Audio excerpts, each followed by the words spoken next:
Salve, salve nação, vambora com mais um vídeo aí. Após o Flamengo golear o Corinthians aí por 4-0 aí, o Flamengo se torna líder do Brasileirão e, obviamente, vamos avisar aqui o Felipe Luiz que a Páscoa, né, já passou e o Flamengo mete um chocolate de 4-0 diante do Corinthians em pleno Maracanã. E vale a pena lembrar que 4-0 ficou muito barato. Para quem assistiu o jogo, viu que 4-0 ficou muito barato. Tranquilamente, poderia ter sido 6, 7-0 tranquilamente, né? Sabemos que o Flamengo vai diminuir o ritmo nos primeiros 15 minutos com alta intensidade, né? Alta rotatividade dentro de campo.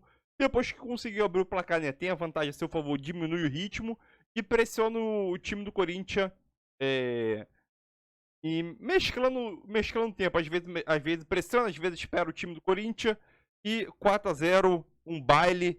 E, sinceramente, com esse time jogando bola, não acredito que o Flamengo vai jogar um futebol desse todos os jogos.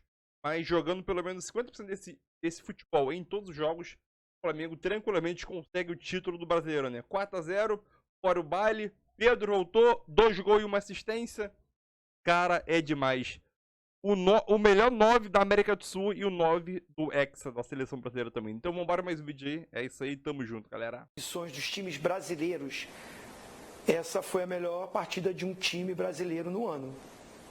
De jogo, né? De qualidade, de postura, de equilíbrio, de domínio, de se impor, né? De usar o fator campo, sua torcida, ir para cima. Fez 1, fez 2, fez 3, fez 4. E ó, poderia ter sido 6. Se o Flamengo, né, as chances que foram criadas, ver que Pedro saiu na cara do gol, o Pedro ia fazer um gol, ele podia até ter rolado pro Gerson, né? Mas aí o cara dá uma caneta, dá um drible, é centroavante, tá voltando depois de 7 meses, ia fazer um gol para ter placa para ele, né? Então assim, foi a exibição do Flamengo, para mim a melhor do ano. Volto a repetir isso, merecidamente vence, assume a liderança momentaneamente do Campeonato Brasileiro. E um Flamengo que vinha aí de alguns resultados de empate, né? Mesmo criando mais chances, mas tinha algum já tipo de cobrança, oscilação da equipe, jogou na altitude, não rendeu o que podia render, tá com... Não é que corre risco sim na fase de Libertadores, fase de grupos, né? Para mim vai classificar, mas tem que jogar, e se jogar esse futebol que jogou hoje, Marcela, tem futebol para classificar e para brigar pelo título da Libertadores. Pois é, Zinho, na verdade, esse Flamengo, desde o começo da temporada, já falávamos, é um time que vai lutar por todos os títulos.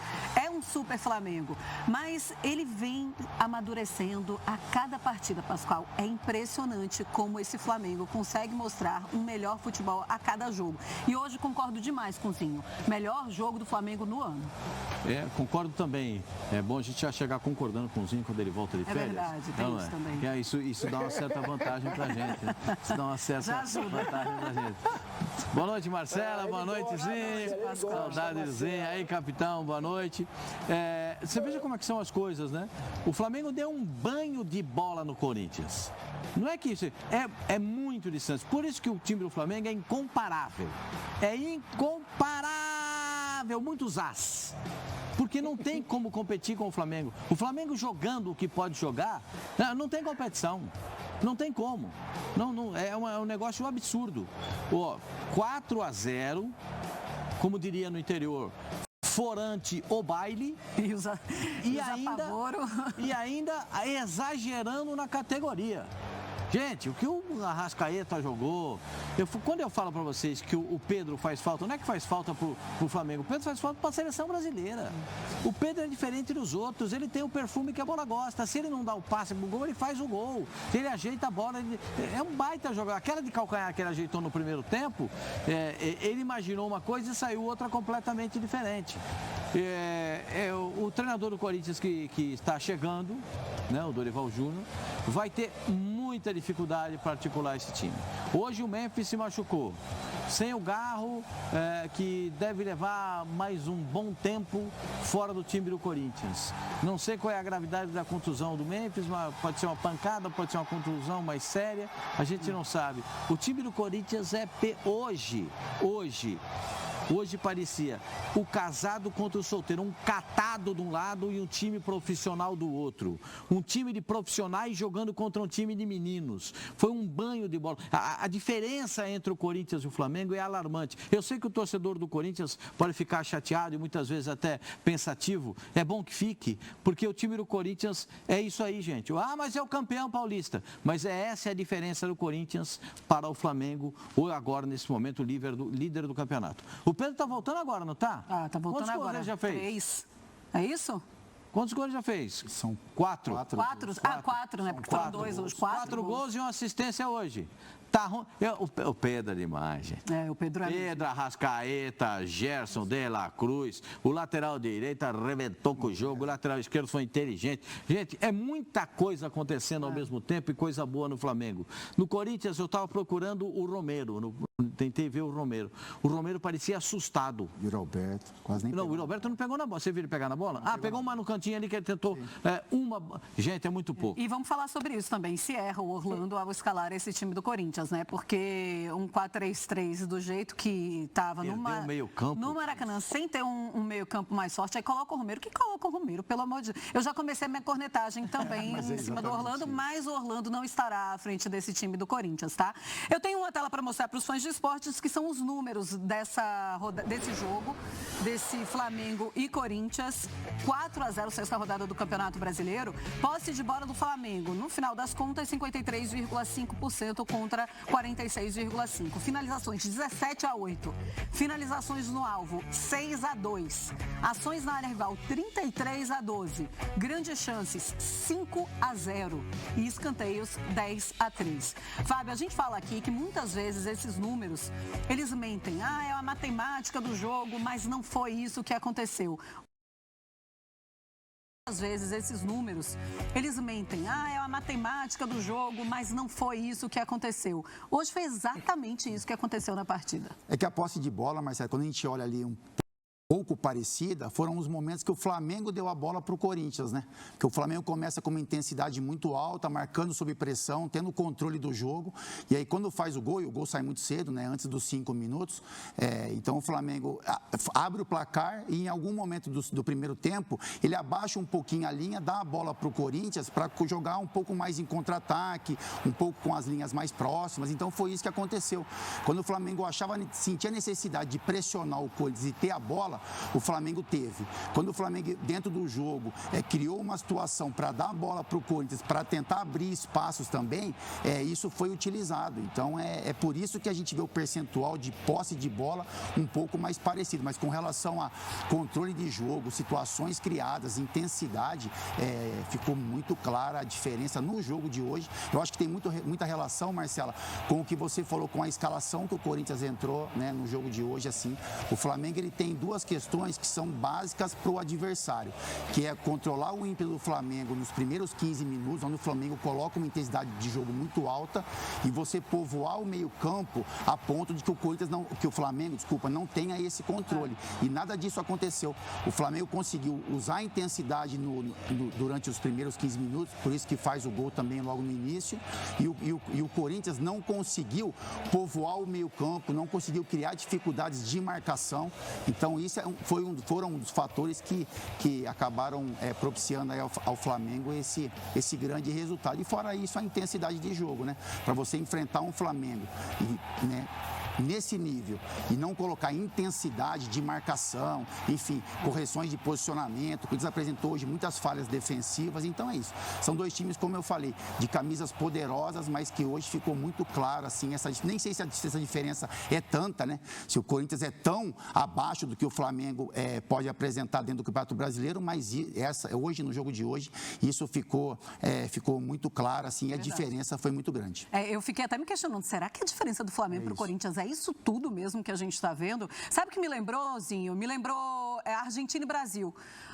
Aquela goleada da Argentina, o último encontro entre a Argentina e Brasil. Eu ficava, mas que coisa absurda, sendo o Corinthians do Brasil, logicamente. Ô, Zinho, e tem uma coisa também, muitos erros individuais e acertos individuais do Flamengo, né? Mas é claro que quando você começa errando na escalação, você facilita muito para os erros individuais e para os acertos também do adversário. A sua comparação foi muito boa, Marcela. Até eu não gosto muito dessa comparação, porque quando fala Brasil e Argentina, né, eu fico um pouquinho irritado, né, um pouquinho chateado. Mas eu tenho que concordar com você. Mas eu concordo, sabe o quê? Assim, o Brasil, fazendo um paralelo, a seleção brasileira tem jogadores de alto nível como a Argentina tem. Sim. Só que o Brasil não tem um time pronto, não tem um time organizado. Tanto é que está trocando, já trocou de treinador. Aí vem para o Flamengo e para o Corinthians. O Corinthians tem bons jogadores. Há pouco tempo foi campeão paulista, ganhando do Palmeiras, que está brigando pela liderança do Campeonato Brasileiro. Né? Ganhou com autoridade, ganhou no Allianz Parque o primeiro jogo, né? Já ganhou fora de casa. A gente aqui elogiava o Corinthians, que encontrou um modelo de jogo, uma estrutura de jogo. A gente elogiava o Yuri Alberto, artilheiro, Memphis Depay, um meia atacante. A gente estava aqui elogiando o Carrídio, que era um motorzinho do time, que vai e volta. Né? Aí tinha o Garro nesse time, o Romero não estava, o Coronado machucado. Mas eu, particularmente, olhava assim, um crescimento do Corinthians com bons jogadores e até montando uma estrutura de elenco para ter peças de substituições. Mas aí o paralelo é o seguinte: hoje o treinador que era da seleção caiu e muitas vezes ele estava no Maracanã assistindo esses jogos para convocar jogador para a seleção. Hoje ele estava olhando o time, o que ele vai ter que fazer para a apresentação dele segunda-feira em diante. Então já começa por aí, você não tem o treinador que está interino, coitado do Orlando lá, está tentando montar alguma coisa. Eu até... Né, vocês estão falando de escalação, mas o que ele poderia fazer tão diferente? Porque esse time que entrou em campo é o time que vem jogando também do Corinthians. Não tem muita coisa diferente, não. Vai botar mais um volante para fechar mais o meio-campo? De repente, pode ser. Mas o Carrídio, eu via sempre ele jogando mais como um terceiro homem de meio do que um meia pelo lado direito. Aí, o posicionamento dele eu não gostei hoje. E aí pega o Flamengo numa tarde inspiradíssima, porque o time do Flamengo que jogou hoje é o time titular do Flamengo. A gente tem a dúvida não, o Alexandre, quando melhorar, ele é o titular na lateral esquerda. Mas o restante, até o Bruno Henrique, eu não sei se é o titular nesse time, porque o Everton Cebolinha, antes da lesão, ele que estava sendo titular do time. Então tem essa disputa. Mas você pensar no meio-campo com Pulgar, com De La Cruz, com Arrascaeta, com Gerson, esse é o meio-campo titular. A zaga é a titular. O Danilo está buscando o espaço, pode virar um jogador titular, mas ele, Ortiz e o Léo Pereira. O Wesley na direita, o Rossi no gol. Inspiradíssimo esse time titular, e quando olha para o banco, aí o Pascoal dá aquele sorriso, né, Marcela?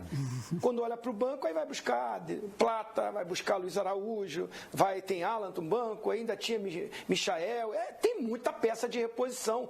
Aí essa diferença para um time que perde essa organização, o Corinthians perdeu aquela inspiração, aquela alegria. Eu vi um Corinthians apático hoje e o Flamengo atropelou. Também quando você já tem um 3-0 no primeiro tempo, é difícil você... Um gol com 4 minutos de jogo, você vai perdendo ali o seu brilho e é difícil você reencontrar. E foi isso também que aconteceu com esse Corinthians. Mas eu quero falar do Pedro, porque escutávamos o Pascoal na redação falando maravilhas do Pedro. Hoje todo mundo só vai falar maravilhas do Pedro. Aliás, o Pedro merece muitos elogios há muitos anos. E eu quero colocar os números do Pedro para vocês, fãs de esportes, porque ele foi o primeiro do ranking do time em vários itens. Gols, 2, 1 assistência, 5 finalizações, 3 certas, chances criadas, 3 e 10 ações na área rival. O primeiro jogo dele como titular desde 1º de setembro do ano passado, quando ele se machucou, e o Pedro tem uma recuperação realmente incrível, até em tempo também. Ele se recupera muito rapidamente depois de romper ligamento. Pascoal, titular do Flamengo, titular da seleção brasileira também, já recuperou a titularidade? Eu até outro dia fiz um desafio, né?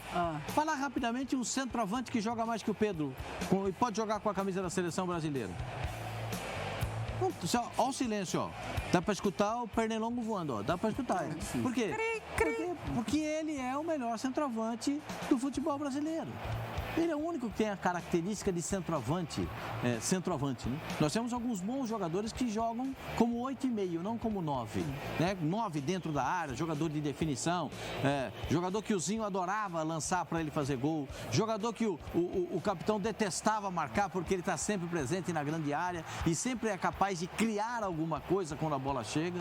Nesse calcanhar aí, ele imaginava que o Arrascaeta vinha por trás, mas aí o Arrascaeta está um pouco distante.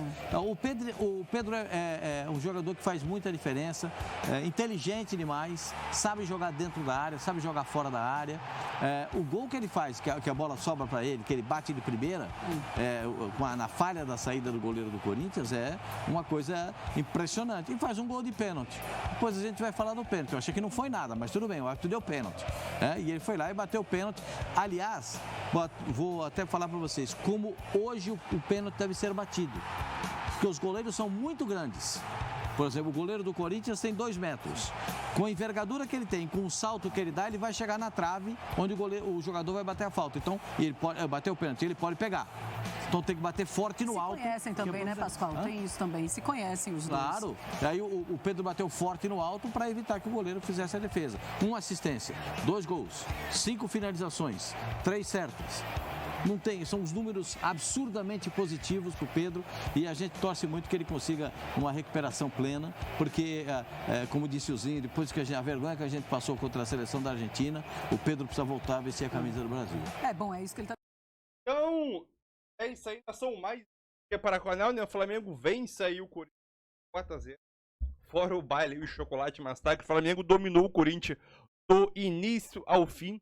Para tu ver a total domínio do Flamengo em cima do Corinthians, e o Roberto, que é um dos principais atacantes do Corinthians nessa temporada e nas últimas também, o Yuri Alberto só foi tocar na bola pela primeira vez aos 15 minutos do primeiro tempo. Então, depois de 15 minutos que iniciou o jogo, ele foi tocando a bola pela primeira vez e nem foi com o pé, foi de peito, né?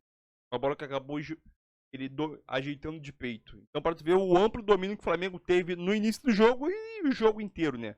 A única chance do Corinthians, sim, foi um chute do Carrillo. Ele finalizou e o Rossi fez uma excelente defesa. No espaço que o Ayrton Lucas era para estar lá, ele acabou fechando muito, deixou o Carrillo lá sozinho. Um lance que me lembrou muito o gol que o Flamengo levou contra o Internacional, né? Aquele gol do Bruno Henrique. Empate 1-1. Não, acho que foi 1-0, né? Abriu o placar. Um gol muito semelhante, na minha opinião, né? Só que, se eu não me engano, naquela vez foi nas costas do Alexandre. E agora foi nas costas do Ayrton Lucas. Né? O primeiro gol do Flamengo foi um gol muito bonito de se ver, né? Cebolinha recebe a bola. O Ayrton Lucas passa pelo corredor, abre caminho. O Mateuzinho pensou em seguir o Ayrton Lucas, mas quando viu que o Cebolinha cortou pra dentro, ele limpou 2 e bateu no cantinho. Depois o gol do Arrascaeta, aquela tabela com o Pedro ali, ele dominou nos trancos e barrancos. O canto do goleiro aí, fazia 2-0, né? Fora o lance que o Flamengo teve, sim, de fazer um golaço com o Arrascaeta, encobriu o goleiro. Se o Arrascaeta tivesse acertado o gol ali, em direção ao gol, era gol, né? Teve o lance do Pedro também, né? Durante a cobrança de escanteio, enquanto estava 1-0, né? Que ele pode... Já pelo menos a gente conta fechando. Depois, teve o terceiro gol aí. O terceiro gol após uma cobrança, após uma pressão que o Flamengo fez em cima, aumentou as linhas de pressão, principalmente o De La Cruz, né, que saiu do meio de campo, que foi pressionar o Hugo lá, né, o Hugo acabou errando o passe, a bola sobrou pro Pedro, e o Pedro só, vamos dizer assim, de canhota, empurrou pro gol fora da área, né, e o quarto gol aí, um pênalti, eu sinceramente não dava um pênalti daquele, na minha opinião, pênalti, mas tá ótimo. O 4-0 ficou muito bom, bom tamanho 4-0 e poderia ter sido mais 5-0, mas acabou não acontecendo e o Flamengo teve sim o placar de Arrascaeta antes de fazer o 4-0 e outras finalizações aí, mas acabou terminando no 4-0. Domínio amplo do início ao fim. O Flamengo, muitas pessoas vão questionar que o Corinthians o meio de campo é o que? Várias desculpas, mas a resposta é o seguinte: o Flamengo demonstrou que quando consegue jogar em alta rotatividade, com o elenco, praticamente todos os jogadores à disposição, o Flamengo, principalmente jogando em casa, é um adversário difícil de bater, né? E o Flamengo nessa temporada vai se perder poucos jogos dentro do Maracanã, né? Perdeu para o Central Córdoba, que não fez uma boa atuação. Porém, pelo Brasileirão, arrisca dizer que o Flamengo só vai conseguir um jogo no Maracanã. Apenas um. Só somando Brasileirão. Não, mas só Brasileirão, talvez o Flamengo uma vez. Então é isso aí. Tamo junto.